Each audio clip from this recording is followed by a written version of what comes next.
What is going on, everybody? Welcome back to another live stream.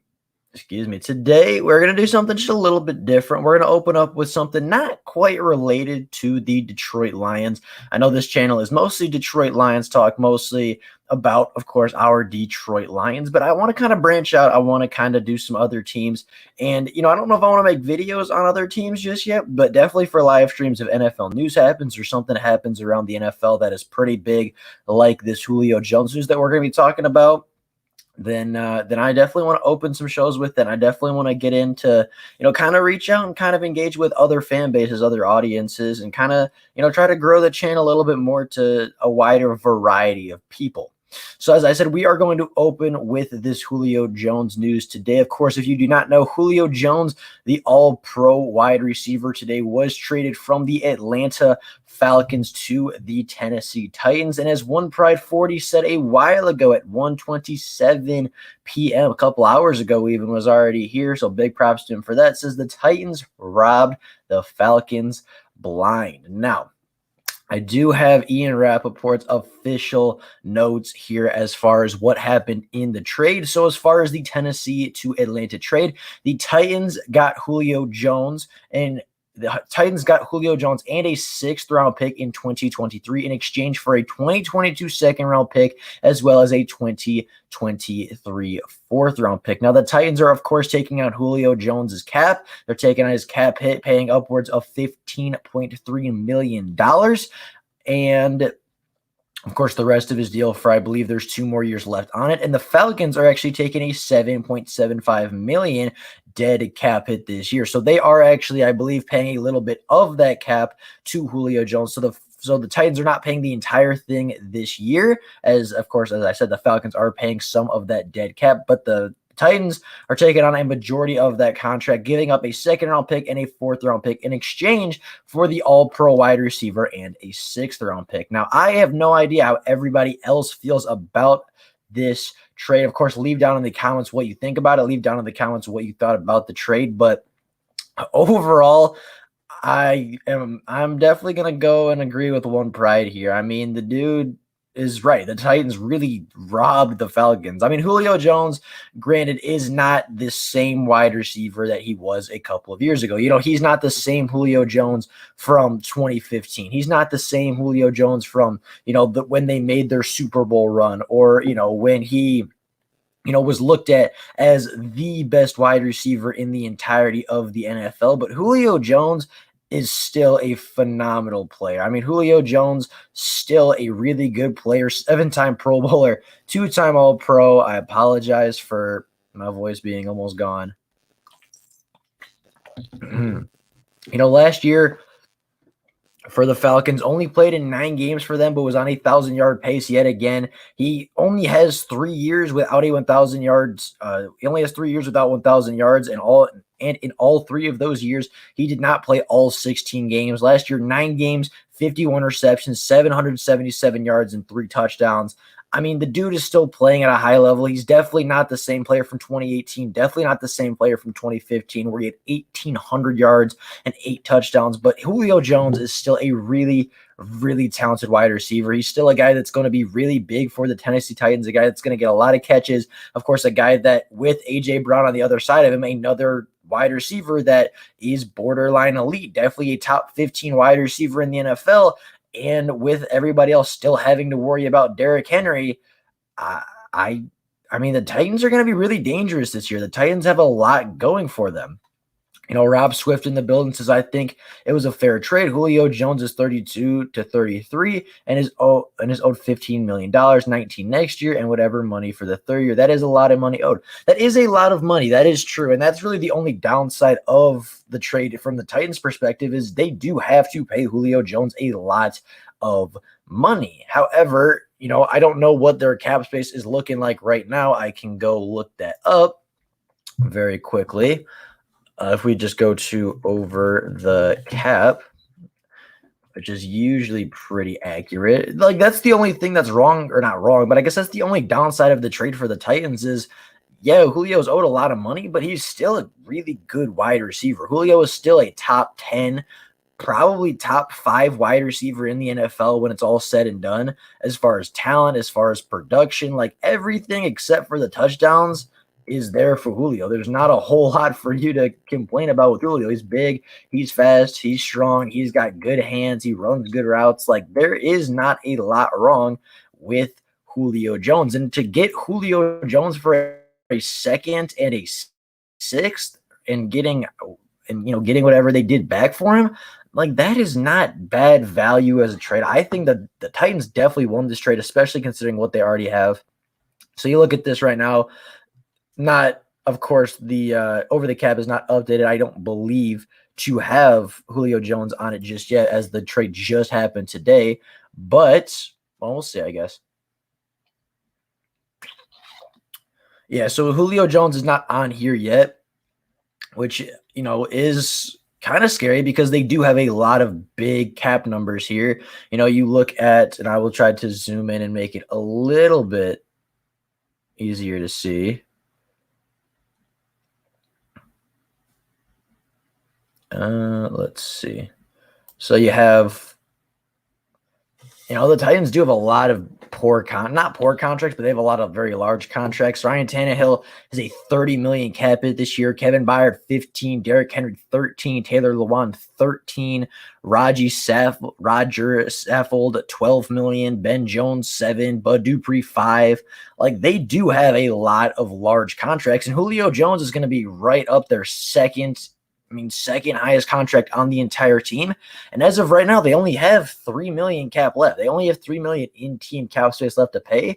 So, yeah, they're going to be under the cap for sure after this trade. But from a pure talent perspective, and from what Julio Jones is actually going to produce for your football team, you couldn't get much better value if you were the Tennessee Titans, right? Even the Detroit Lions right now, they have pretty good cap space. They are a top 10 cap team in the NFL right now, or as far as cap space, open, they are top 10 in the NFL as far as having the most. If the Lions had traded a second, what was it? If the Lions had traded a second this year and a fourth next year for Julio Jones in exchange for Julio and a sixth, I wouldn't even be that mad at the deal. Yeah, Julio has a big contract, but Julio is still a really good player. Julio would be our number one for sure. A second-round pick is big. A fourth-round pick is solid, but we have a lot of draft capital next year. We have 2 first-round picks anyway. I think we're definitely going to get at least an extra third. So, for that right there, that kind of makes up for your second-round pick lost. And then your fourth-round pick, we'll probably get a fourth-round pick as far as compensatory picks for like Jared Davis or for Marvin Jones or Jamal Agnew. So, I'm not saying that the Lions should have made this trade necessarily, but looking at it from, if my team were to make the trade, I'd feel really, really comfortable with that trade if I was the Detroit Lions. And the Titans are far, far ahead of where the Lions are right now as far as being competitors and being contenders. Rob Swift says, makes sense for the Titans because they are close to make another playoff run. For a non-playoff team, it would be a bad deal. Yeah, I wouldn't even say it would be a bad deal necessarily. Like if the Lions did it, Julio has 3 years left on his contract. The Lions should be fine in a couple years. Like next year, I think the Lions are going to be fairly competitive. But I think this is a really good deal for the Titans, especially if they had any more cap space. There's not a downside really to this. The only downside, kind of similar to the Jared Goff thing with the Lions, is Goff has a big contract. Julio has a big contract for a lot of cap, and you got to find a way to pay that. Obviously, somebody's probably going to lose their job. Somebody's going to have to take a pay cut here or there to pay for it. But at the end of the day, they got better. At the end of the day, the Titans got better. Now, looking at it from the Falcons side of it, as One Pride 40 says, in my opinion, the Falcons got robbed. But cap space goes up. That's true as well. Cap space does go up. I don't think it's going up this year, but next year I know for a fact it is going up quite significantly. So that's fair too.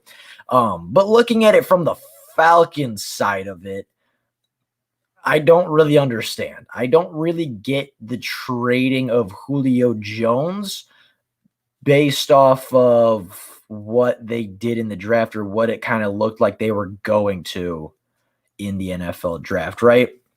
Because in my opinion, at least the way it seemed to me when the Atlanta Falcons took Kyle Pitts, that signified to me, and the way I was thinking about it when I was doing my mocks was like, okay, they have Julio, they have Calvin Ridley, they have an aging but still very good Matt Ryan, they have, of course I said Julio and Calvin. Now they're getting Kyle Pitts. That's a three-headed monster. They gotta definitely fix up that running back. So they're probably gonna do that in the second, and they're gonna go into 2021 trying to get one more ride out of Julio and out of Matt Ryan and out of that. So they pass on a quarterback. They pass on their potential future for Kyle Pitts. Kyle Pitts, arguably the best weapon in the entire draft. In my opinion, the best weapon in the entire draft. So they get him, not a bad player by any means. I mean, a very, very solid player, but Kyle Pitts is never going to be Julio Jones. And if the Falcons were gearing up to win this year, why would they trade for Julio? Or why would they trade Julio away? Why would they I guess it just seems very backwards from what they were trying to do a couple months ago. Rob Swiss says very true. The Titans got better. One Pride 40 says I would have took a quarterback if I was the Falcons. I would have too, especially if they are actually going into a rebuild, which is kind of what it seems like right now. Back in April, late April, early May, when the NFL draft happened, they looked like they were trying to be competitive this year. They looked like they had a veteran quarterback, a couple of veteran wide receivers, an okay offensive line, get that big time tight end weapon and go in and be a dangerous threat. And then, 2 months later, a month and a half later, they're trading away that big time all pro wide receiver. So now the Falcons are left with an old quarterback. Matt Ryan's still a fine quarterback. Matt Ryan's still very good, can still throw the ball, is still fine. But they now almost look as though they're moving in a rebuilding phase, in which case I think it would have made more sense to take the quarterback. I think it would have made way more sense to take Justin Fields, the Georgia native, bring him back to Georgia, let him sit for a year, learn behind Matt Ryan, one of the smarter quarterbacks in the NFL, and let him take over next year with Calvin Ridley. You go get a second weapon. You go get a weapon for him alongside Calvin in the second round, or you get a running back or something. Like the Falcons could have set themselves up for a lot of future success with Justin Fields at number 4, and then a decent player. I don't know who they took with their second round pick necessarily at the top of my head, but they could have got a very good weapon. I know Terrence Marshall was there in the second. I know there was a couple other guys that were there still. They had opportunity to build for the future, and it seemed like they were building for right now, and now they're flipping back on it. So that to me doesn't make a ton of sense. Bo's in the building, says, "What's up? How you doing? Hope you are ready to talk some football today." Rob Swift says, "Might be more moves coming for Atlanta. Matt Ryan next, rebuild, have a good tight end, and finding a young quarterback and offensive tackle. They would be on their way." Yeah, but they don't have a young quarterback.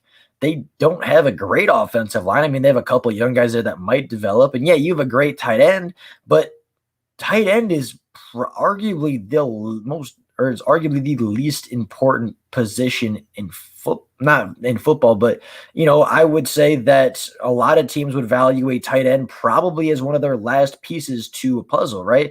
Your offensive line comes first, your quarterback comes first, your running backs come first. I would even argue that wide receiver, as a big dominant wide receiver on the outside, comes first.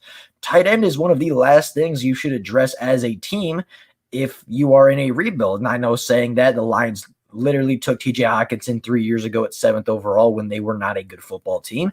And yeah, TJ is a great player, but the Lions are not in a position to win right now because of TJ Hawkinson. TJ is a top 5 tight end in football. TJ Hawkinson is a Pro Bowler. He's a potential all-pro caliber player in the, as early as next year. Looking back at that draft, I don't know if I would retake TJ Hawkinson. I don't know if you look at everybody that went after him, I don't know if you look at that draft and still say, okay, you take TJ Hawkinson at 7 and go the same route you've gone the last couple of years. TJ is a great player. I love TJ, just like Kyle Pitts is going to be a great player. But I just don't understand. And, and I love the fact that Nobody's saying anything about Atlanta kind of flipping and their, head coach not having any idea. But if it was Dan Campbell and the Lions, they'd be like, oh, they didn't draft a quarterback because they were winning, or they were going to try to win now, and now they're not. And Dan Campbell doesn't know what he's doing. And anyway, so I don't know. I just don't really get it. Yeah, it doesn't make much sense. Atlanta is heading in the wrong direction. I think so. And if I was their head coach, if I was a fan, I would not feel super comfortable right now. This is a bad look for Fontenot, and he was a finalist for the Lions. Glad we hired Holmes instead. Yeah, 100%. I love what Brad Holmes has been doing.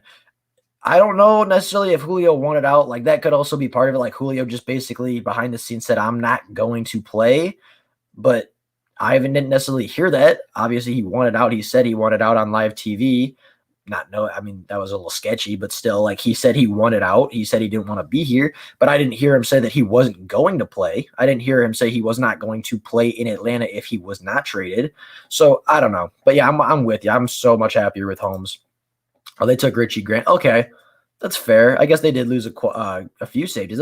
They lost all of their safeties to Dallas, pretty much. They lost Keanu. They lost DeMonte Kazi.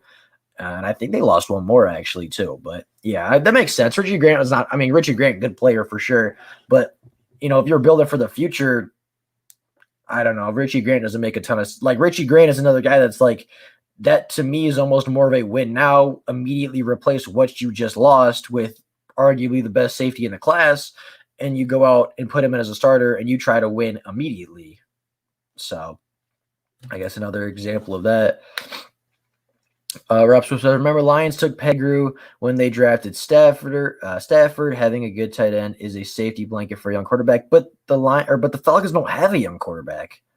The Falcons don't have. I mean, they have Matt Ryan, who's 30 something. They have. I don't even know who their backup is, but I think it's like Matt Schaub, if I'm not mistaken, and he's an older quarterback. They don't have a young guy there, and the Falcons. I don't think they're going to have a great season, but I don't think they're going to be like the worst team in football. I think the Falcons are probably a 6 to 7 win team. They have, of course, Calvin Ridley, who's a top 10 receiver. They have Matt Ryan, who's a top 15 quarterback still. They have, a couple players on defense. Deion Jones is really good. Grady Jarrett's still really good. Of course, Kyle Pitts in that system, I think, is going to be phenomenal. I think he's going to be a great tight end, probably talked about as a top 10, borderline top 5 tight end at the end of the year. I get it, but the Falcons, I don't think, are going to be in a great situation to draft a young quarterback next year. So unless they find somebody in free agency or they make a trade for, a young quarterback that still has some potential, like the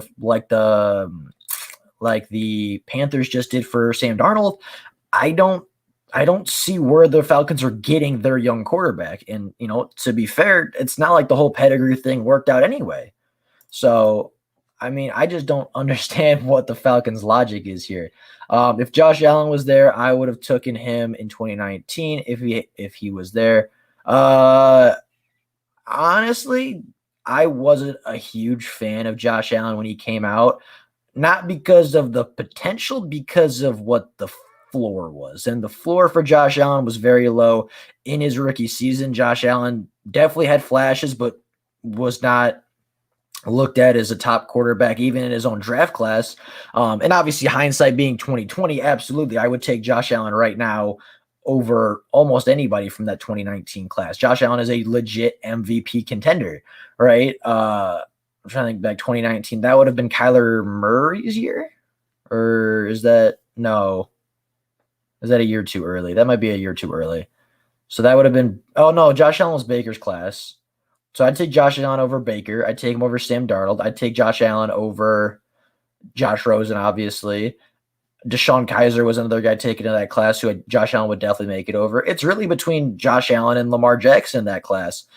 I would have taken Lamar. Right now, if you gave me the opportunity to flip Lamar Jackson for TJ Hawkinson, I'd take that in a heartbeat. Not because I don't like TJ, because the quarterback is very, very important, and you got to solidify that. But yeah, like I said, I wasn't a huge fan of Josh Allen coming out because of his floor, but I'm not afraid to admit I was wrong. But kind of glad we didn't pick for the job. They didn't even get a first for him. Holmes Got 2 firsts for an aging quarterback. Absolutely. Same. Yeah, 100% with you. And James Willis is here too, saying the same thing. Bo says tight end is pretty far down the list for need when the biggest issue is like a mediocre O-line and defense. Taking Pitts made sense if they were pushing for a run this season, but Matt Ryan, Julio, yeah, like I said, it seems like they're almost reversing course and going the wrong way. He was talking about Josh Allen, the defensive end. Fair enough. I like Josh Allen a ton. I liked that Josh Allen a ton coming out. Yeah, 100%. 100%. If you don't know, I didn't click on it, but yeah, he's talking about the defensive end. I love Josh Allen. I was so upset that he was taking 1 pick before us. I would have loved Josh Allen.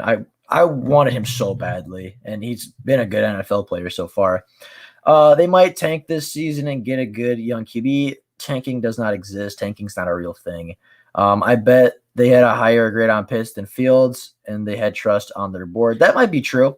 But yeah, nobody tanks in the NFL. Tanking is not a thing. Nobody intentionally loses except for Doug. Well, that's not true. Doug Peterson intentionally lost that game at the end of the year. Nobody tanks a season. There's no NFL team that goes into the year thinking we should tank for anybody. That it doesn't exist, because if they tank, they're going to lose their job. So I really don't. And this is a whole nother rant that I don't really want to get into, but I'll probably get into at some point today. Tanking is not a thing. The Falcons are going to try to win every game. The Falcons are going to try to be the best team that they can be, and they're going to win some football games, and they're not going to be in a position for a top quarterback. They're not going to tank. You know, the first-year head coach is not going to tank for a quarterback. So, I mean, there you go. I'm talking about the defensive, and yeah, my fault. We took Ragnow the year quarterback Josh Allen came out. Yeah, I'll take Ragnow, actually. Fair enough. I'll take Rags. Rags is in my opinion, Rags is the best center in the NFL. That is my opinion. You can disagree with that. I will take Frank Ragnow over any other offensive lineman almost in the NFL. And I will take him over every center in the NFL right now. Bo says, I don't think they'll intentionally tank, but they are going to, I mean, I don't even think they're that bad though, right? Like they were literally just building a couple months ago to be competitive this year. And, you know, with Julio with Calvin Ridley and Matt Ryan and Kyle Pitts, you're going to win some football games. Like that trio right there is a very good trio. And I don't care how much the defense sells. I don't care how much, I don't care who's the running back there in Atlanta. That trio right there is going to win you some football games. Not enough to make the playoffs, not enough to make a playoff run with Julio Jones maybe, but honestly, they're not going to be that bad of a football team, I don't think. I think they're going to probably be 6 to 7 wins.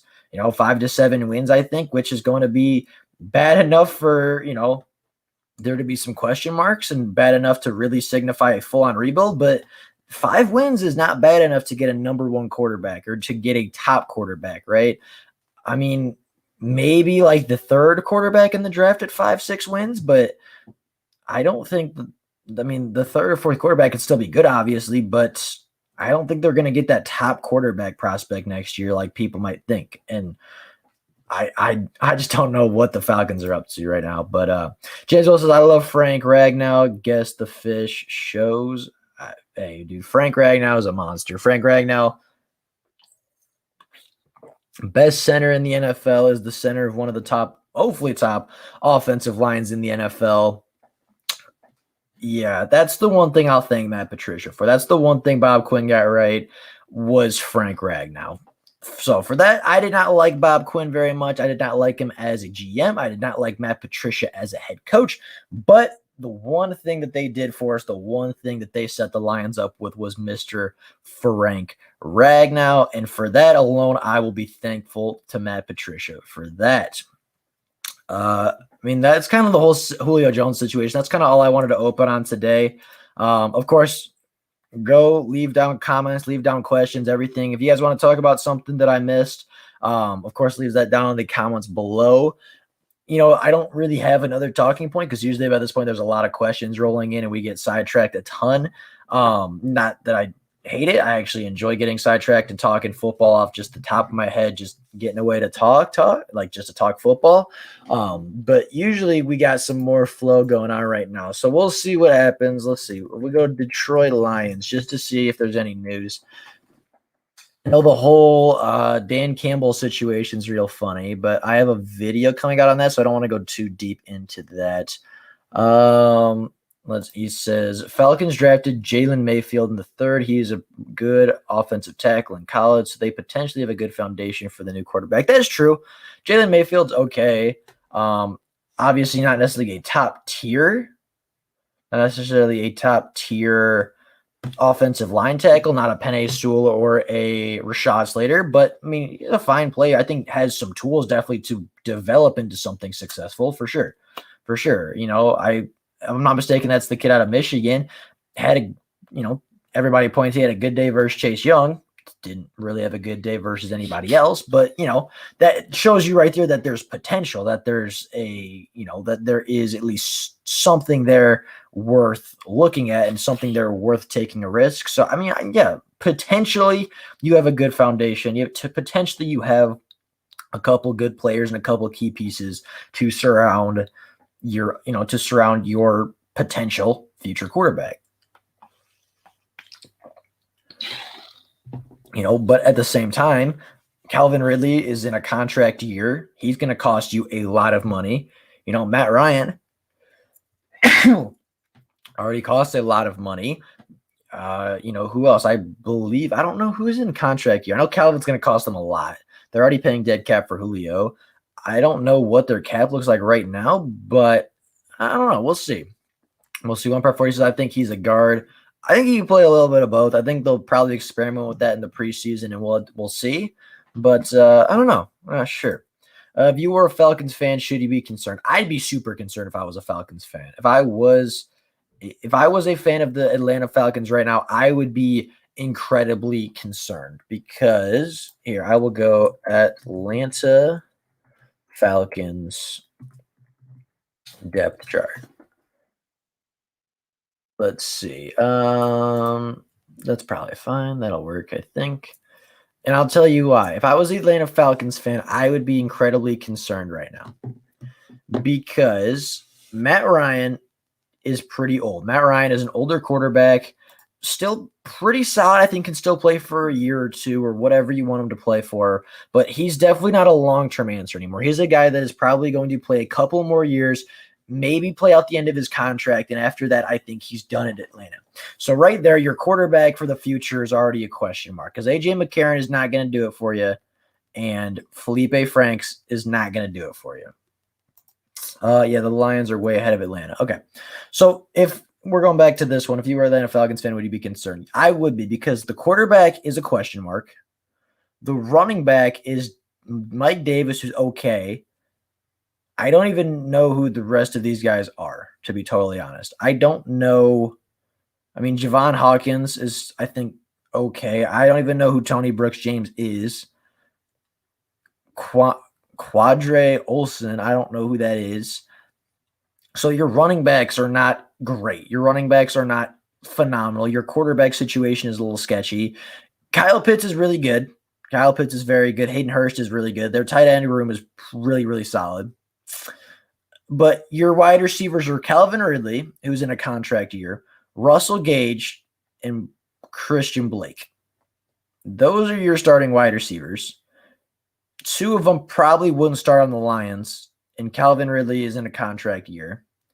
Not to mention your left tackle is Jake Matthews, who's okay. Their left guard is not very good. Their center just left, and their center is not very good. Chris Lindstrom, I think, has been a little bit of a disappointment. And the right tackle, Caleb McGray, is okay. He's decent. I'd say okay. I wouldn't say great. Oh, Jalen Mayfield is actually listed as guard here, by the way. Let's see. That Atlanta as Gage is pretty good. I think he's okay. Like, Gage is solid, but he's not like, I don't even think he's a true number 2 wide receiver necessarily. I view him more as a number 3 personally. So your offense is kind of sketchy, right? Your quarterback situation's not secure long term. Your tight ends are great. Your running backs are kind of, shallow. Your wide receiver talent and depth is not great. Your offensive line is really not all that great. You go to defense. Not Jacob Tuodi Mariner. I mean, Grady Jarrett's fine. Tyler Davidson is okay. Dante Fowler Jr. is solid. Deion Jones is really good. Foasadi Olakun is what he is. Kendall Sheffield is solid. He's okay. You have Eric Harris, who's okay. He's from Las Vegas. He's a decent safety. Jalen Hawkins is an okay safety. Not great, but not horrible. Richie Grant's your backup, so that's your safety for the future. Isaiah Oliver is a good cornerback. AJ Terrell's a good cornerback. So, I mean, you have some good pieces on defense, but they're all young. One part 40 says, because the Lions moves that actually make sense. Not crazy about Goff, but I'll take him over someone like Drew Lock. Exactly. By the way, I think Rashad Perriman is going to get cut. We'll see. I don't think he will just because of his speed, but we'll see. Perriman might be a surprise cut, but we owe him a whole contract as a vet. Fair enough. I doubt it, but I guess it is possible. McKinley is dope, should make the team. Yeah, I've heard a lot of good things about McKinley. I'll definitely have to make a video on him. But I don't think he's going to make it over Perriman. So, I mean, anyway, getting back to the Atlanta Falcons, like their roster isn't all that good. Like, yeah, Matt Ryan, Kyle Pitts, and Calvin Ridley are going to win you some football games. Mike Davis is okay, but even he's a little older and not necessarily a great running back. That defense, Grady Jarrett's really good. Deion Jones is really good. Other than that, they don't really have any great talent on their defense, right? AJ Terrell's okay. Isaiah Oliver is okay. Their safeties are nothing special. Their linebackers outside Deion Jones are nothing crazy. Like, I mean, the Falcons could even get pressure off Kyle Crosby a year ago. I don't see a ton of talent there. And like I said, I don't think they're going to be the worst team in the NFL. They have Duron Harmon too at safety, which is really funny. That's a downgrade. But if I was a Falcons fan, I would be concerned. And then I don't know how much cap they have, but I can't imagine it'd be great. And then, not only that, yeah, you're losing, Julio Jones, which really sucks, but head coach Arthur Smith, he just came from the Titans, so that's a little funny right there that the Titans kind of got a discount. But Arthur Smith, like his whole system in Tennessee was power zone running, right? His whole system was, Derrick Henry is going to get 30 touches a game, and you're not going to be able to stop him. That is not going to translate to Atlanta. His whole system in Tennessee ran through Derrick Henry, and Ryan Tannehill was kind of a game manager. Now you have who's running that system? Who's going to be your workhorse in Atlanta? Mike Davis is no Derrick Henry. That offensive line is nothing compared to Tennessee. Their quarterback's probably better. Calvin Ridley is probably a little below A.J. Brown. Like who's running the system in Atlanta as effectively as the Tennessee Titans with Arthur Smith? So, for me, yeah, I'd be concerned if I was a Falcons fan. Honestly, I'd be upset if they cut Perriman. It doesn't make sense. I would be right there with you. I'd be kind of upset. I'm just going by reports from OTAs, and Perriman dropped the ball a lot. I mean, I've also heard that he's had a couple deep touchdowns, so we'll see. And we all knew that Rashad Perriman had some drop concerns. So, I mean, yeah, he's going to drop the football. We kind of knew that already, but his big play potential is more than anybody else on the team pretty much. They don't have the defense to stop teams without Julio. I don't think they have the offense to keep up. Like I said, I think that trio of Matt Ryan, Kyle Pitts, and Ridley will be enough to keep up with some teams, but I don't think they surpass 7 wins this year. And then they pick a quarterback. They should have just took Fields, and I bet the Bengals would have taken Pitts. Yeah, probably. Wow, I think if the Falcons took Fields, I think that the Bengals still take Jamar Chase, personally. Yeah, one reporter straight said Perriman cannot catch. He just dropped multiple balls the same practice time. Like I said, we knew Rashad Perriman was not having the greatest hands. We knew it. Speed is great, but it put more value on catch radius and soft hands. Like I said, we knew what Rashad Perriman was before OTAs. Him dropping the football is not and him dropping the football is nothing new. This regime prefers guys that can separate. That's true as well. That's true as well. And Brashad Perriman can absolutely separate. Can we look at the Falcons schedule real quick? Curious to guess how many wins they'll get. Absolutely. Absolutely. That is a good idea. Atlanta Falcons schedule. So the preseason, that's hilarious. So the preseason they open versus the Titans, which is, ironically funny. And then, so I mean, the preseason doesn't matter. We're not going through preseason. How many wide receivers will the Lions keep? Probably like 6 to 7, I'd have to guess. That's what they kept last year is 7. So I'd probably guess around 7 if I had. I don't know because obviously we haven't seen Dan Campbell's team before, but if I had to guess, I'd say 7. So they open against the Eagles. I think they beat the Eagles. The Eagles to me are a very dysfunctional organization. Their coaching staff looks really, really rough. I'm not even going to lie. Their coaching staff does not look very good.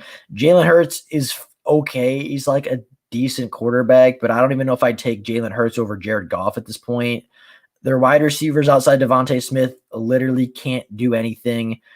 Zach Ertz is gone pretty much. Their offensive line is old and not what it used to be. Their defense doesn't have any cornerbacks to keep up really with Calvin Ridley outside of Darius Slay. But I think the Falcons take a win week 1, to be totally honest. Week 2, I think they lose. They played the Buccaneers, and that's all I need to say. James Will says, I just don't see how you can trust Perryman in a crucial situation. I mean, not every game is a crucial situation, though. I mean, his big play, you don't need to put Perryman on the field all day, every day.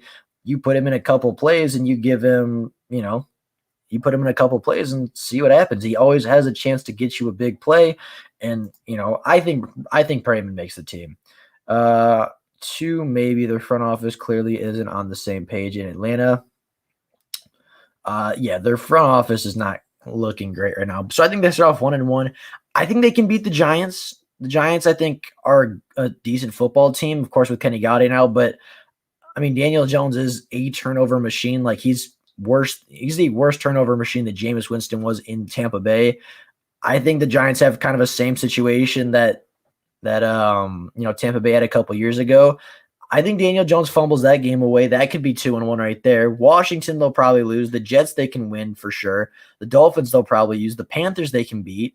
The Saints, they'll lose. The Cowboys, they can beat. The Patriots, they can beat. The Jaguars, they can beat. The Buccaneers, not so much. The Panthers, I've already said. I think they lose to the Niners. I think they lose to us. I think they lose that. So what? That's how many truly winnable games? That's 1, 2 with the Giants, 3 with the Jets, 4 with the Panthers, 5 with the Cowboys, 6 with the Patriots, 7 with the Jaguars, 8 with the Panthers again.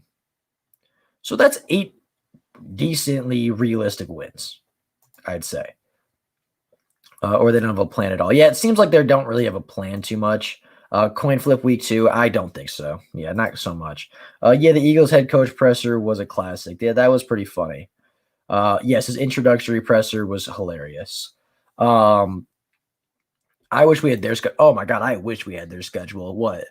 If the Lions played, they'd win week 1, they'd lose week 2, they'd win week 3. I think week 4 would be tough, but they could win. Week 5 would be a win. Week 6 would be a loss. That would be a win, loss, win, win, win, loss, win, win, win. I wish their schedule's way easier than us. Oh no, Atlanta getting smacked by the Patriots. I mean, maybe, but I think it's a winnable game. I don't think the Patriots are that great. And Cam Newton's, at least last year, was not fantastic. I know he was injured a lot, but he was not great last year. And their wide receivers are still not crazy. So we'll see. Let's see. Yes, that's why I was referring to I didn't experience well enough. I didn't express well enough, I guess. What are we talking about? Oh, the Eagles head coach? Yeah. Dude. I don't even what he said didn't even make sense. It was so funny. He's like, we're gonna run a simple offense that is difficult to read. or something. He's like, we're going to run an offense that is difficult for the defense to understand, but easy for our offense to understand. It's like, well, yeah, I guess if that was possible, that'd be great. He's like, on defense, we're going to run something really complicated for the quarterback to read, but we're going to make it real simple for our guys. It's like, well, yeah, that's always the hope, right? Is you run a simple defense or offense that, confuses the other team. That would always be the goal. But I don't know, dude. His opening presser was an absolute classic. That was so funny. We'll have to see. Let's see. What else do we got? Let's talk some Detroit Lions. We're about 40 minutes in, and we've not talked about our Lions yet. So let's see what we got today. Let's see what we got. Detroit Lions. Which player is the most to prove? I would say Jared Goff is the name for that. Jamal Williams loves ex-teammate Aaron Rodgers, but just stay out a minute. Good to know. Don't get distracted by the stunts. Dan Campbell has a message. Yes, Dan Campbell does, and that video will be coming out in a couple of days. This is an interesting one. Michael Brockers is the best communicator Aaron Glenn has ever been around. That is pretty impressive considering he's coached Malcolm Jenkins, who is known for being one of the best leaders in the NFL. I think that says a lot. That's really cool. Oh, God, that was a disaster, and they were trashing Campbell's presser. It makes no sense. Yeah. Did you? I really hope that you just watched it because that was I watched part of it. It was not fun, not easy to watch. My voice is almost gone. I've had a lot of fun the last couple of days. My voice is not quite there yet, and you could probably hear that. I've been out last couple of days. Last days of school were last week, so we were celebrating most of the weekend. So my voice is pretty much gone. So I might cut this like a little early because my voice really hurts. But we're gonna try. We're gonna go through. All right. I was gonna wait, and I'm not gonna explain everything that I have to say about this because I have I have a video. I have another news and rumors coming out touching on this. And I want to make a full video going really in depth with not necessarily this particular comment, but really the whole stigma around Dan Campbell as a whole. But I wanted to talk about this. Mike Valenti, Dan Campbell is a cartoon. He's not a fan of the recent behavior of Detroit Lions head coach. Who cares, man? Like, is the NFL world really that quiet where like Dan Campbell wearing a helmet for 2 seconds is really the biggest piece of news that we have? Like, I don't understand how people can look at Dan Campbell, look like right here, this picture, like he's playing cornerback at OTAs. There's Jared Goff looking, big in the background with his red uniform looking cool. But like, Dan Campbell, yeah, he's playing cornerback in regular shoes, whatever. He's going against 83. I believe that is, I'm pretty sure that's McKinley, actually. I'm fairly certain that's the guy that everybody's been hyping up. But, like, I just don't, like, he's playing cornerback. Yeah, he's having fun with his players. It's not like Dan Campbell's out there every single rep playing cornerback and giving his wide receivers easy wins. Like, it was 1 or 2 reps max. Like, or Dan Campbell wearing a helmet into the press conference. Like, yeah, he was named the Grand Prix or whatever, the Grand Marshal of the race. It's like, yeah, he wanted to promote it because that's something that he's excited about. I just don't understand how either of those two things has anything to do with his ability to do his job. I personally just don't get that. I forget my guy's name. It's the punter from the Colts. Absolutely blasted the presser. I don't know. Are you talking about McAfee? McAfee's the former Colts punter. Yeah, I know. Pat McAfee on his podcast had quite the run, or quite the joke with him. I thought it was awesome promoting local events. That's what I thought too. When I saw that, I was confused because I actually didn't know the context around that when I saw it. So I was a little thrown off at first. I was like, that's, I was a little thrown off. And then when he said that he was named the Grand Marshal of the race, I was like, oh, that's really cool. Like, he's promoting a local thing. He's, promoting an event in Detroit that could really help the city out, could really, be a fun event for people to go to kind of get back in the spirit of, going to sporting events in Detroit. Really, I don't see I was really happy that he actually did that. I was more happy hearing about it and, he taught me something. He told me and, let me know that there was this whole thing going on in Detroit I had no idea about. Like, he's bringing awareness to events in Detroit. I don't understand how that's a bad thing. But like I said, I'll go way more in depth with this later. I'd rather have a guy having fun in practice than an a-hole who thinks he's high and mighty and ride a four-wheeler around practice. That's exactly who I'm talking about. Yes, him, Pat McAfee. Pat McAfee's a hilarious guy. Pat McAfee's podcast, the Pat McAfee Show, is hilarious. It's one of my favorite things to watch. I have no issue with Dan Campbell so far. I like the moves he and the GM have done. I like the draft. It's not hard to see the direction the team is going forward. Exactly. And, when Dan Campbell hits the field, right, when we get to week 1, if Dan Campbell looks really, truly overwhelmed and like the Lions have just a horrible game, then I think you can start to question it. If the Lions if the Lions get to week 5 and they have not won a game yet, I think you can look at that and question and say, okay, like, is Dan Campbell really the guy? But first off, Dan Campbell was never brought in here to be the X's and O's guy. Like, that was never his selling point to teams. And secondly, I think everybody overlooks everything Dan Campbell has done for the team actually when he's doing his job. When he's actually at work, when he's doing his job as a head coach and not answering questions at a press conference, and he's not, having fun with the media or presenting or, bringing up a local event. When he's doing his job and he's getting down to business, he's done so much good for this team, and it gets overlooked because he wore a helmet for 3 seconds, which I think is very, very unfair. Campbell's a character, let him be him. He loves MCDC. Yeah, I mean, like, again, that's who he is. Having fun is how you resonate with players.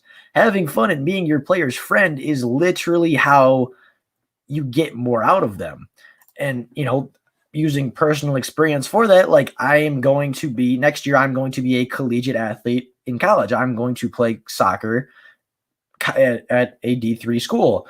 And my coach, the guy who I was talking to throughout the whole recruiting process, literally told me, he said, I would rather you like me as a person than fear me as a coach, because if you like me, if you want to play for me, and if you want to be here and win for me, because we are friends and because we get along or whatever, he said, you're going to be more likely to, work through pain. You're going to be more likely to work through fatigue. You're going to be likely to make an extra run or two late in the game. Whereas if you fear me, you're not going to do that. Like, that's literally what he told me.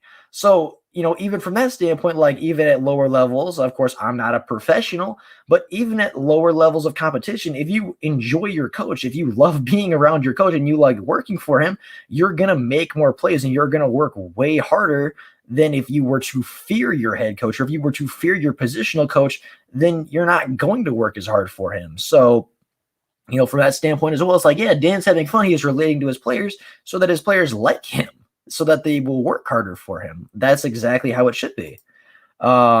He should have a few wins by week 5. Yeah, I agree. I think he should have probably 3 wins by week 5, if I had to guess. Like, I mean, I've gone over my schedule, but there's a couple. I think they win the Niners. Without Rodgers, I think they beat the Packers. I think they beat Cincinnati in week 5 or 6, whenever that game rolls around. They should have a couple wins by week 5. I would hope. Bowen, one part Nathan say congrats, man. Thank you. Appreciate it.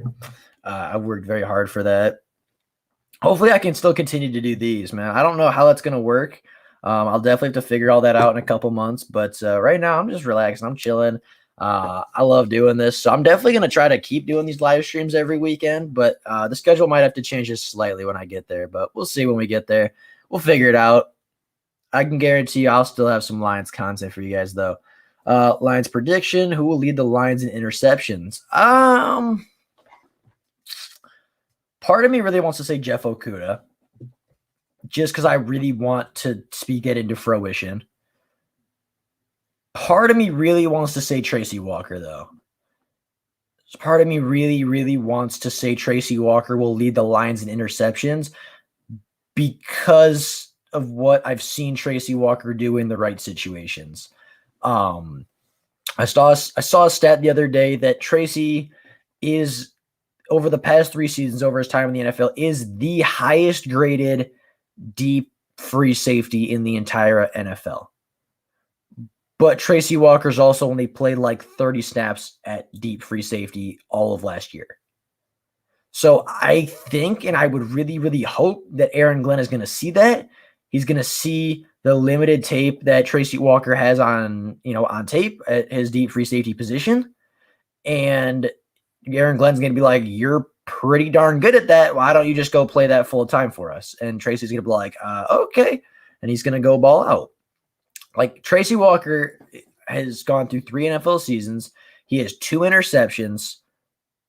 One of them was on Cam Newton as the deep safety, and one of them was on Kyler Murray in the first game of 2019, where he started at the free safety position, started at deep free safety, and came down and made a play on the sidelines. He also had one versus Daniel Jones in that season as a deep free safety where he just barely missed getting his foot down in bounds. And there's been several others where he has been the deep fielding free safety and has made a lot of plays at that position. So, yeah. So I think Tracy's going to lead the team. I think Tracy Walker, going into his 4th year, everybody kind of knows they think they know what Tracy has, and they think they know what Tracy Walker's going to do. And I think his range, I think his length and speed is really going to surprise some people next year when he's actually used properly. He should be better than the fat wannabe tough guy we had. Yeah. But fat guy decided he's a better box safety. I mean, I don't even think Tracy's a bad box safety necessarily. Like, I don't even think Tracy's a bad box safety. I just think he's so much better at free safety. And I get it. Tracy Walker's really big and really long. But like, he's such a good middle fielding safety. Rob Swift says Walker looked really bad at OTA so far, but he's better than all the other safeties on the team. The bad part is the other safeties look like they shouldn't be in the NFL. I don't know where you heard that from, because all I've heard so far is that Tracy Walker is loving his new role, that they like Tracy Walker. I haven't heard anything about Tracy Walker being bad at OTAs so far. So let me know where you found that, because I'd be curious to read about that. But I have not heard anything. I've actually heard the opposite. I've actually heard Tracy Walker's been playing fairly well, and that he loves his new position and loves his new role. So I don't know where you're getting that from, but I guess we'll see. He says, lol, why are we buying into OTA stock? I'm not. I mean, OTA is like the first look, and it's all going to be a little rusty. I assume. I mean, it's the second week that they're all together playing. And, not to mention, they literally have a whole different defensive system in place right now where, Tracy's still learning the new system. Tracy's still learning the new defense. So even if he doesn't look great right now, like, again, he's learning. He doesn't know the system, doesn't know everything that needs to be done and how it needs to be done right away. He's got time. He's got a lot of time. He's got a lot of talent. Like I said, one of the highest graded deep fielding safeties when he's actually played there. I think he can lead the NFL not NFL. I think he can lead the team in interceptions this season from now. Another one, the national media won't stop ripping apart the organization. Yeah, that's nothing new. It's not fair necessarily, but it is what it is. That's just how it's going to be. Where do the Lions running back unit rank in the NFL? That is a good question. That is a great question, in fact, because I think DeAndre Swift is really good. I think DeAndre Swift is a top 15 back in the NFL, personally. When Parfait says it's freaking practice, I'd rather have them making mistakes in practice than the game. Exactly. Like I said, OTAs, it's literally the second week they've been on the field. It's the second week Tracy's been able to look at this system. Second week he's been on the field to actually perform it.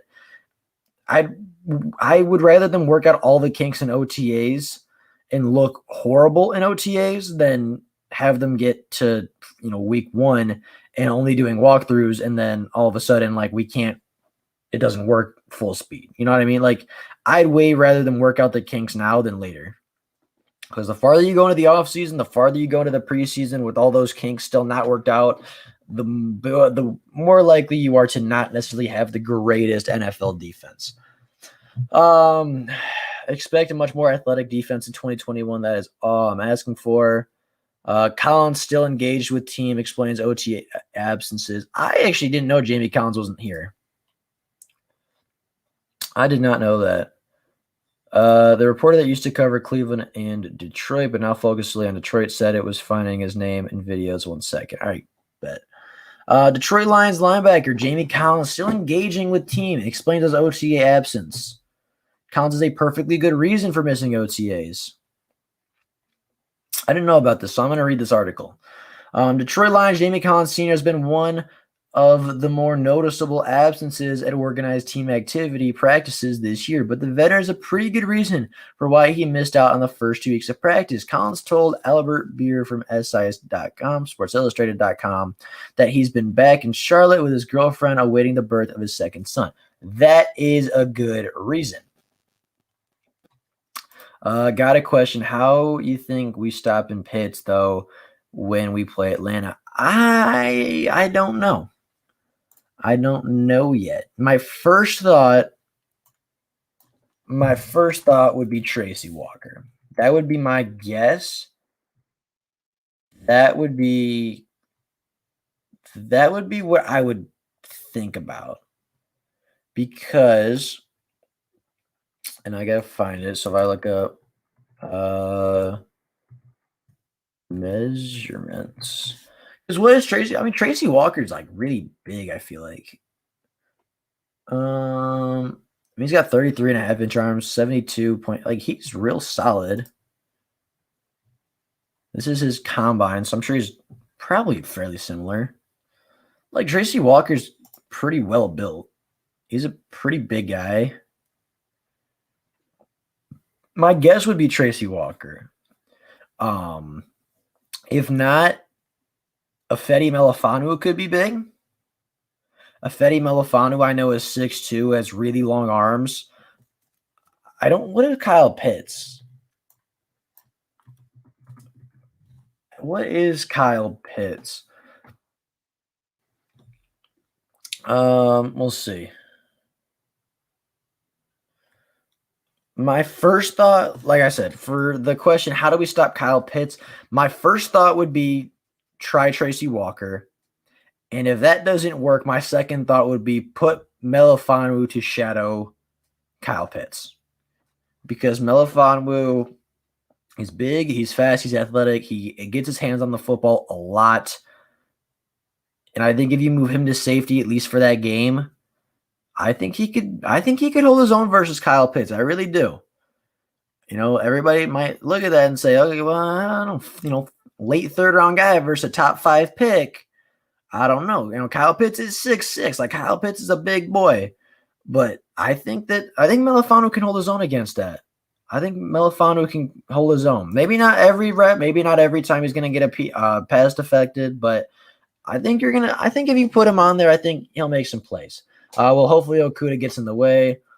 Blow through weak O-line on Sariki, boom. That's fair enough too.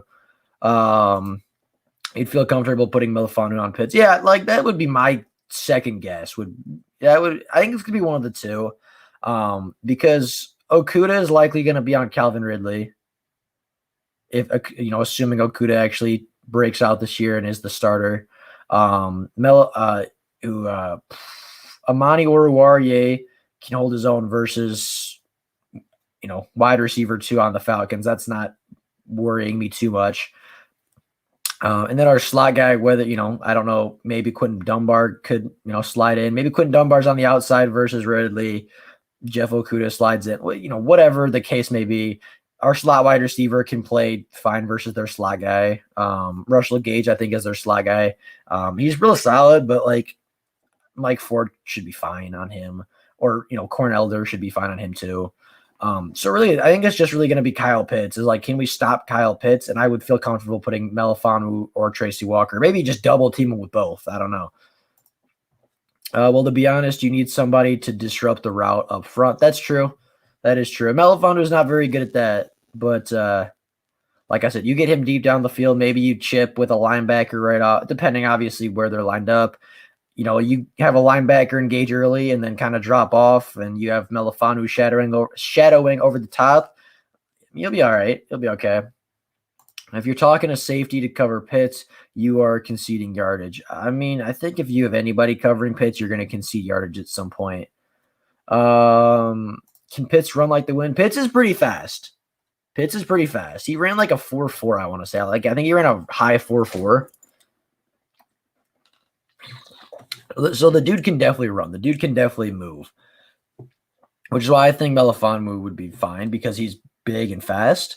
Like I said, definitely needs to work on engaging early in routes, but dude's a solid player. Dude's a really good player. I don't know. I that would be my guess. If we were to stop Kyle Pitts, I would guess it's going to be up to Melifonwu and Tracy Walker. And that's going to be a long day for them because they have that and Hayden Hurst. Hayden Hurst is really good too. So we'll see on that one. But yeah. Yep. That should be fun. I'm really debating whether I'm going to end it here because my voice does hurt a lot. Well, I think we'll keep going for a little bit. Pitts is a freak show. Yeah, Pitts is a freak of nature. He's unreal, dude.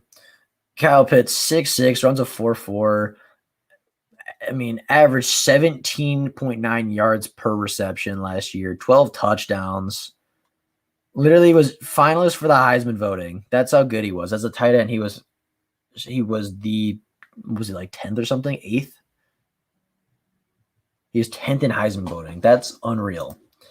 I'm not worried about the Bengals. I'm not worried about the Bengals either. Bengals, just to see what's up. I don't remember their entire depth chart, but now we kind of have a better understanding, or I guess a better look at it. Gargle some Kool-Aid. I'm good with just water for now, but looking at Cincinnati as a matchup, as far as like secondary versus wide receivers, they have a really good receiving core. Jamar Chase is really solid. Tyler Boyd, I think, is one of the most underrated wide receivers in the league. And T. Higgins was real solid last year. I don't know how I'd feel about Jeff Okudah versus Jamar Chase. Tyler Boyd versus, either Quentin Dunbar or Amani, I'd feel okay about. Their wide receivers might give us some trouble. I'm not going to lie. But our defensive line versus their offensive line should not be super difficult. Like, we should win that battle. Tracy versus Drew Sample or, CJ Uzuma should be fine. That should not be a battle that Tracy Walker loses. As far as running the ball, Joe Mixon is a great running back. But like I said, that offensive line, I don't think is going to give him a ton of help. Defensively, like DJ Reader's a good run stopper, but he's not really a pass rusher. Larry Ogunjobi's not a terrific pass rusher. Trey Hendrickson had one good year. Could be solid next year, but I don't think he's going to be the 13.5 sack guy he was. Sam Hubbard, I don't think is a great pass rusher. So our offensive line should keep Goff pretty clean. It should open up some holes. And, overall, like, our wide receivers, like Cincinnati's corner, Darius Phillips is okay. Chidobe Awuzie is solid. Trey Waynes is solid. Like, I think it's just okay. Like, I don't think they have a great team, and I'd feel comfortable. I'd feel comfortable about it right now. Best players in the draft are Lawrence, Pitts, and Sewell. I agree. Joe Mixon is really good. Joe Mixon is really good. Joe Mixon is really solid. Their offensive line is trash. That is true. That is true as well. Their offensive line is trash. Levi and Aleem will give them problems. I hope so. I hope that Aleem McNeil, of all people, lives up to his hype, because all I've heard all offseason is like Aleem McNeil is a super disruptive guy. And like, he definitely is. Like, if you go watch him at NC State, he's definitely a disruptive guy. But I really hope that translates to the NFL. I really hope that he can just annihilate, push people backwards, and just be like a true dominant nose tackle. That's what I'm hoping. Hendrickson, a good pass rusher, terrible run defender. That's true. But even as a pass rusher, I think Hendrickson on Taylor Decker is not going to end well for Hendrickson very well, in my opinion. Taylor Decker was tested a lot last year and was tested against a lot better than Trey Hendrickson. So even that, like, I don't think he's going to be great. So I guess Cincinnati should be a fairly easy win. Cincinnati should be fairly solid, or fairly convincing win, I should say. So I don't know. I do not know. Tracy Walker, one of my favorite players. Let's see. Moving down the board. What if we look up Tracy Walker OTs? I just want to see. Tracy, happy to get to myself under new coach. Top players to watch at OTAs. I mean, I'm not seeing anything about him struggling. And like I said, even if he is, like, I'd rather him struggle now than in 2 months when we're going into the preseason. So I'm not going to judge anybody until we actually get to see them play against, a actual clock and play in front of fans and against a team not wearing the same helmet as you. I'm not going to take too much into it. Decker will lock him down. They should have kept Carl Lawson, but apparently they had other plans. Yeah, apparently they did. So I don't know. We'll see. Cincinnati should be a not even a winnable game. It should be a game that we dominate. It should be a game that we win pretty convincingly, in my opinion, at least. But we'll see. We will definitely see. Michael Brockers takes a low-key approach to mentoring young DBs. Good, because that's not really his job. His job is to be a good player for the Lions. Let's see. Brockers missed the first week of vote. So, there were 83 of our 90 players at OTAs week 1. Michael Brockers is back. Jamie Collins is a good reason for missing. Tyrell Crosby is not there for whatever reason. So that's 3 of our 5. Rakeem Boyd didn't show up, so that's why he got cut. So that's 4 of their 5. Who's the 5th guy that's missing? Who's the 5th guy? Because Jamie Collins should be back eventually. I'm not worried about him. Obviously Michael Brockers is back, so that's good. You have, Tyrell Crosby, who should be back. Rakeem Boyd got cut for, I want to say Chris Warren or something Warren. So that's fine because I guess Rakeem Boyd as a UDFA didn't feel the need to show up. So, I mean, the turnout's getting better and better. Like, the turnout is just phenomenal. Jeff Risden is the guy who's talking about safeties. Woot found him.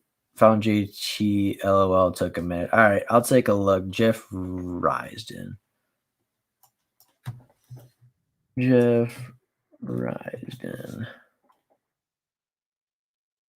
right, I'll look for that later. I'm not gonna go on a goose chase right now, but I'll look later. Lol, I was jumping for joy when they took Chase, but I feel bad for Burrow. I feel horrible for Burrow. I don't know, man. Joe Burrow, I feel like he's gonna face so many injuries, and he's a very good player, and that's the thing that sucks. Is like, I think Joe Burrow is gonna be a bust just because he's not gonna be able to stay healthy. Like, he has all of the talent, and even last year before he got injured, like, he was a really good player and was in contention for Rookie of the Year, but he got hurt. His offensive line couldn't protect him, and he got hurt. He tore his ACL really badly, like almost to the point where he, not quite where he wasn't going to play again, but like, I think there's still question whether or not Joe Burrow, well, maybe not, but there at the beginning was question that he might not even be ready for this season. So I don't know how that happens. And as a head coach and GM, you look at it and say, yeah, but he needs a wide receiver.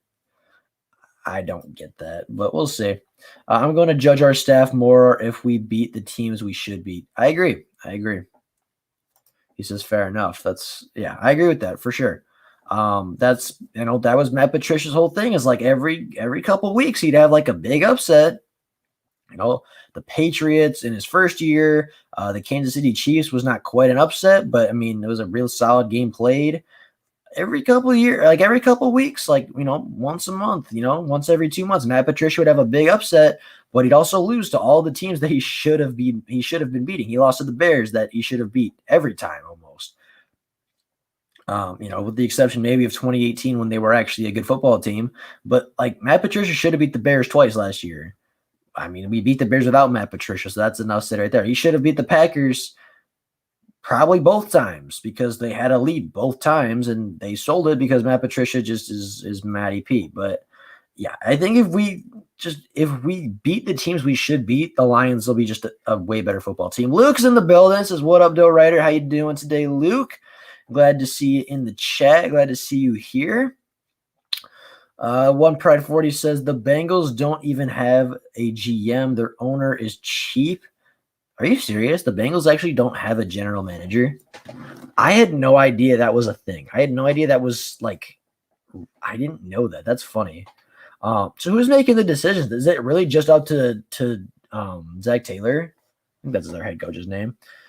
That's funny. I'll post in the comments so you can check it out. Okay.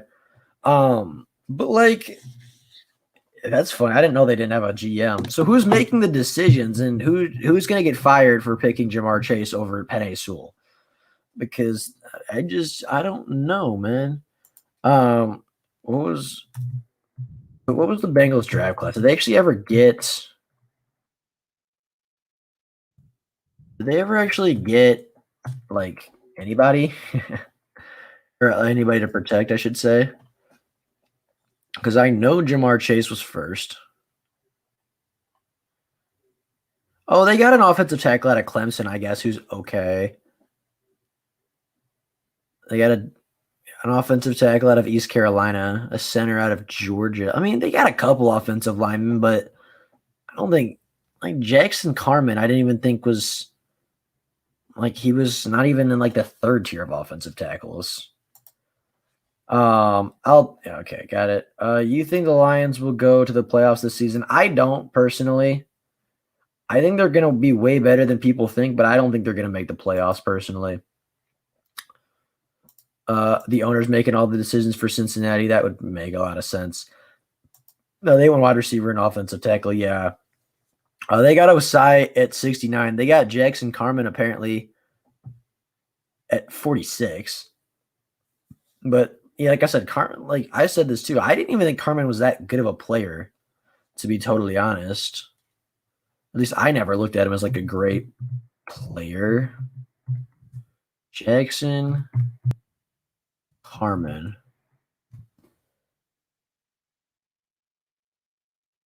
Let's see.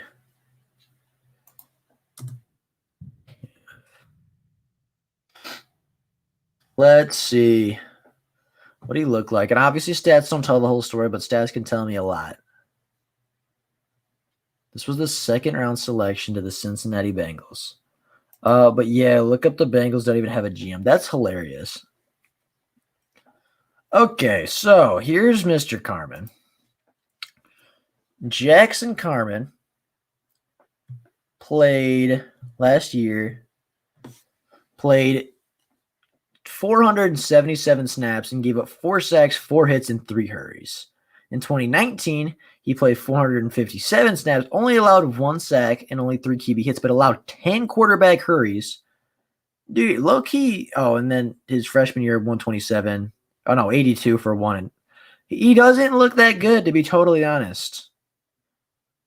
Independent hand usage is his biggest strength. And his biggest weakness is depth in pass sets. I don't know, man. I don't know. He had a good game versus Notre Dame, apparently. Not such a good game versus Ohio State.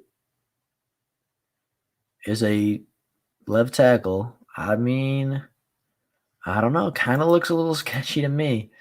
I don't know if I'd take that guy with my 3rd round pick, to be totally honest. But I guess that's what happens when you don't have a general manager. You just don't know what's going on. All right, I think that's what I'm going to call it. My voice is really hurting. You could probably tell it's almost gone.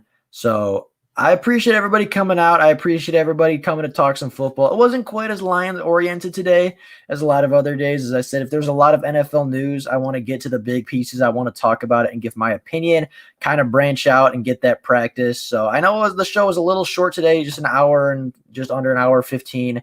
So I apologize for that, but I appreciate everybody coming out. One Pride 40. Rob Swift was here. He was a big contributor today. Muhammad was here. I know Bo was here. Luke G popped in for a couple minutes, which was fun. I appreciate talking with all of you. James Willis, another guy that I love talking some football with, smart guy. I appreciate all of you, man. I appreciate all of you being here talking some football. Let me know what you guys thought. You guys like me branching out, or you guys like more Lions oriented? Let me know. But thank you all very much for coming out. Thank you all so very much for watching. And I guess with that being said, that's all I got for you guys today. I'll see y'all tomorrow with some more news and rumors. And after that, we'll get some OTAs going and we will get right back into it. I'm done with school. I'm done with all that. So I got a lot of free time coming up. So there's going to be a lot more uploads coming up. So you guys should be excited for that. But with that being said, that's all I got for you guys. Thank y'all for watching. And I'll see everybody later.